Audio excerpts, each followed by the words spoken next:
Gold hub తాకట్టులో ఉన్న బంగారాన్ని విడిపించి కొనబడును. అదే రోజు ఆన్లైన్ ధరకు కొని డబ్బులు ఇవ్వబడును. హాయ్ హలో వెల్కమ్ టు మనం టీవీ. నేను ప్రియా. ఆంధ్రప్రదేశ్ లో అయితే ఎన్నికల హడావిడి హోరెత్తిపోతున్నాయి. మరి ఆంధ్రప్రదేశ్ లో ఎవరు గెలుస్తారు, ఏ పార్టీ గెలుస్తుంది, ఇక్కడ కొంతమంది ప్రజలు ఉన్నారు, వారిని అడిగి తెలుసుకునే ప్రయత్నం చేద్దాం రండి. హాయ్ సార్, మీ పేరు? సార్ 2000 ఇప్పుడు రాష్ట్రంలో ఎవరు గెలుస్తారు అనుకుంటున్నారు సార్? జగన్మోహన్ రెడ్డి గెలుస్తారండి. ఎందుకు సార్? తను చేసిన కార్యక్రమాలు ఎలా ఉన్నాయి, అమ్మఒడి అలాగే చాలా చాలా ఇచ్చారు కదా, రైతు భరోసా, పెన్షన్, ముఖ్యంగా పెన్షన్ కొన్ని 66 లక్షల మందికి పెన్షన్ ఇస్తున్నాడు. ప్రతి నెల 1వ తారీఖున సూర్యోదయం 6 గంటలకు ఇల్లు కట్టి పిలిచి 3000 రూపాయలు ప్రతి అవ్వ తాత చేతుల్లో పెడతాంటే వాళ్ళ ఆనందం చూస్తే వేరే పార్టీకి ఓటు వేయలేదండి. అలాగే అమ్మఒడి, ఆరోగ్యశ్రీ, ఎవ్వరికి పేదవాడికి కూడా ఏదైనా ప్రాబ్లం అయితే కార్పొరేట్ హాస్పిటల్లో వెళ్ళి చూపించుకొచ్చుకుంటే ఇది ఆరోగ్యశ్రీ పెట్టాడు. అలాగే అమ్మఒడి, ప్రతి గవర్నమెంట్ స్కూల్స్ డెవలప్మెంట్, నాడు నేడు గవర్నమెంట్ స్కూల్స్ ఎంత బాగా డెవలప్ చేశారండి. కార్పొరేట్ స్కూల్స్ లేవు, ప్రతి స్కూల్ కు గ్రౌండ్ ఉంది, షూ ఇస్తున్నారు, అలాగే పిల్లలకు భోజనం పెడుతున్నారు, మధ్యలో స్నాక్స్ ఇస్తున్నారు. అంతకంటే ఏం చేయాలండి? జగన్మోహన్ రెడ్డి గెలుస్తారు. ఇక్కడ మరికొంతమంది ప్రజలు ఉన్నారు, వారిని అడిగి తెలుసుకునే ప్రయత్నం చేద్దాం రండి. హాయ్ అండి. ఇప్పుడు ఊరికి మనం బతికే కాలు ఇచ్చిన జగన్ ఒక నేడు ఇచ్చాడు, ఇల్లు అంటే ఇచ్చాడు. ఎవరైనా ఎంత ఇచ్చారు కానీ ఇల్లు లేని వాడికి ఇల్లు ఇవ్వాలి ఎక్కడ కూడా. మనకి ఆప్షన్ లేక కట్టుకోలేకపోయినా వచ్చింది కదా కరోనా వచ్చినప్పుడు. చంద్రబాబు సీఎం అప్పుడు దిగిపోయింది కదా, ఫోన్ ఎక్కడున్నారు జనాలు అనేది ఒకసారి చూడాలి కదమ్మా. అది నిజమే అంత ఒక్క మనిషినైనా చూసి పరిష్కారం చేసాడా? ఎలాగమ్మా ఇంకంత ధర్మం? ఒక పనేసం ఒక ఉల్లిపాయ గాని, ఒక ఊరగాయ పచ్చడి గాని ఇస్తే బాగుంటది కదా. మరి వీళ్ళందరూ ఇచ్చిన మంచి కదా. సరేనా, నిజం వీళ్ళందరూ సంక్షేమ పథకాలు ఏమైనా ఉన్నాయా మీకు? అన్ని చేస్తారమ్మా. ఏమేమి తీసుకున్నారు? ఇల్లు ఇచ్చారు. మీది మాది ఇక్కడ 20 ఏండ్లు అవుతుంది వచ్చి, ఓటు హక్కు అన్ని ఉన్నాయి మాకు. 20 ఏండ్లు అవుతుంది.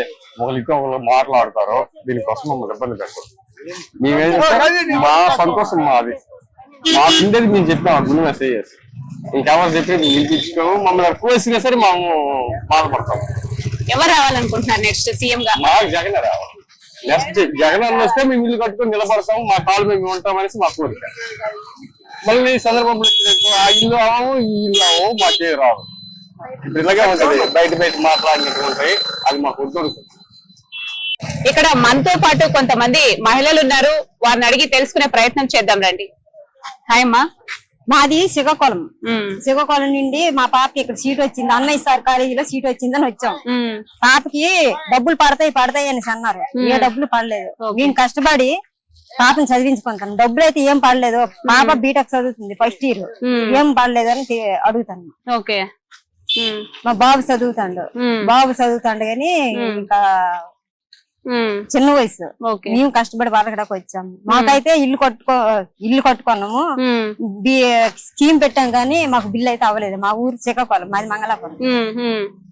కష్టపడి బతుకుతాను కానీ జగన్ అన్న వల్ల మాకు ఏం రాబడలేదు. ఎందుకు? ఇప్పుడు అందరికి అమ్మఒడి ఇస్తున్నారు కదా. అమ్మఒడి వచ్చింది అంతేగాని మేము ఇంటి గురిండి మా పేదవాళ్ళు, మాకు భూములు పుట్టలాస్తులు ఏం లేవు. మా కాళ్ళ మీద మేము బతుకుతాను. ఇల్లు కట్టుకున్నాము, జగన్ అన్న ఇల్లు ఇస్తాడని. జగన్ అన్న అంటే మా సొంత చోట్ల మేము కట్టుకున్నాం ఇల్లు. అయితే బిల్లుకు పూర్తిగా మాకు అవ్వలే. అంటే రేషన్ కార్డు ఉన్న వాళ్ళందరికీ ఇస్తున్నారు కదా, మీకు రావట్లేదా?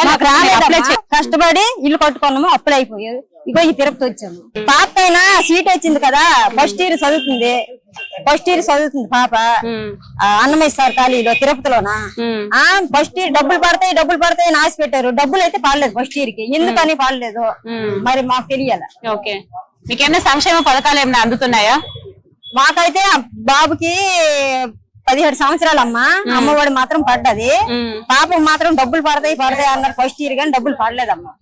మాది శ్రీకాకుళం. అది పాపకు సీట్ వచ్చిందని మనం కష్టపడి బతకడానికి వచ్చామమ్మా. మా భూములు పుట్టలు అయితే ఏం లేవు. అప్పులు చేసి ఇల్లు కట్టుకోనమ్మా. మా పరిస్థితి ఏంటో తెలియదు. సరే, ఇప్పుడు చెప్తున్నారు కదా, మరి నెక్స్ట్ ఎవరు రావాలనుకుంటున్నారు? ఎవరు వస్తే బాగుంటుంది అనుకుంటున్నారు? మాకా ఇద్దరు వచ్చినా మంచిదేనమ్మా. అంటే ఎవరైనా ఒక్కరికి ఓటేస్తాం అని అనిపిస్తది కదా, ఎవరికి మీరు ఎవరు వస్తే బాగుంటది బాగుంటదంటే జగనన్న వల్ల మా బాబుకి అమ్మఒడి పడ్డదమ్మా. అమ్మఒడి పడ్డది. పాపకైతే ఇప్పుడు బీటెక్ సీట్ వచ్చిందని బీటెక్ చదువుతుంది. ఫస్ట్ ఇయర్ కి డబ్బులు పడతాయి అనేసి అన్నారు కానీ పడలేదమ్మా. ఎందుకని పడలేదో ఏటో తెలియలేదు. నా పేరు వి రాజు రెడ్డి, పేరు విలేజ్. ఎవరు వస్తే బాగుంటుంది అనుకుంటున్నారు? ఎవరు వస్తా అంటే జగన్ పరిపాలన నడిచింది, రైతే పరిపాలన ఇప్పుడు ఎవరు రావాలి అనుకుంటున్నారు? నేను మాతో జగనన్న రావాలనుకున్నా, కానీ దీంట్లో జగనన్నలో ఆయనకి ఐడియాలు ఇస్తారే వాళ్ళు తప్పు, జగనన్న తప్పులేదు. ఇది నంబర్ 1. ఆయన తెలుసుకోవాల్సింది, జగనన్న తెలుసుకోవాల్సింది నంబర్ 1 ఎవరంటే ఈ ఐడియా ఇచ్చే వాళ్ళకి నంబర్ 1 తప్పు. ఎందుకంటే ఒక జిల్లాకి 5 మంది 6 మంది ఉంటారు ఐఏ ఆఫీసర్లు. అది మీకు తెలుసు. నేను వేలు ముద్దని నేను ఇంత కరెక్ట్ గా ఎదురుగా మారుతున్నా అంటే దీన్ని మీరు అర్థం చేసుకొని, దీన్ని మీరు గుండె ధైర్యం పెట్టుకొని నా మాట మీరు విన్నారంటే డన్. ఎందుకంటే ఆటో వాళ్ళకి 5,000 ఇచ్చింది తప్పు. ఎందుకంటే ఆటో వాళ్ళకి పేపర్ లేవు, ఒక్క బడికి నీళ్ళంటే పేపర్ లేవు, పోలీసు వాళ్ళు కెమెరా పెడతారు. ఇది నంబర్ 2. ఒకటి వైన్ షాప్ వచ్చి మొత్తం రౌడీజం. ఇది నంబర్ 3. అది మీరు ఎవరు మీరు అర్థం చేయకల్లా. నంబర్ 4, ఇప్పుడు నా కూలి వచ్చి 500 రూపాయలు కూలి. నేను ఒకప్పట్లో 200 రూపాయలు కోటర్ తాగేసి పోయేవాడిని, 300 రూపాయలు నా ఇంట్లో ఇచ్చేవాడిని. అటోడు ఈ పొద్దు నాకు 500 రూపాయలు లేకుండా పోతా ఉంది. ఇంకా నేను దొంగతనం చేస్తున్నా. ఇప్పుడు నా భార్య ఒక టైలర్ అనుకోండి, లేదా ఒక షాప్ లో పని చేస్తాను అనుకోండి, ఆ పాప దగ్గర నేను దొంగతనం ఇక్కడ. అది ఎవరు వల్ల? ప్రభుత్వం వల్ల. కానీ జగనన్న వల్ల కాదు. కానీ జగనన్న కూడా ఉన్నారే వాళ్ళ వల్ల.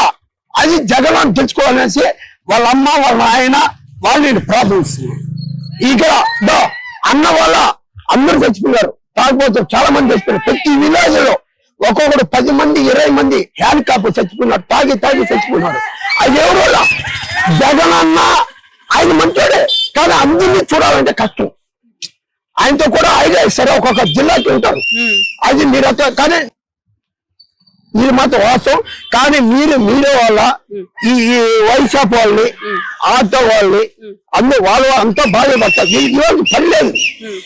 ఒకటి దీన్ని ఆలోచుకొని మీకు దమ్ముంటే మీరు నిలబెట్టి చేయాలి. అది మీకు ధైర్యం ఉంటే చూడండి, నేను ధైర్యంగా చెప్పాను. ఇప్పుడు నన్ను కొట్టాలంటే ఎవరినో కొట్టు, నేను భయపడను. నేను చేతులు వచ్చాను.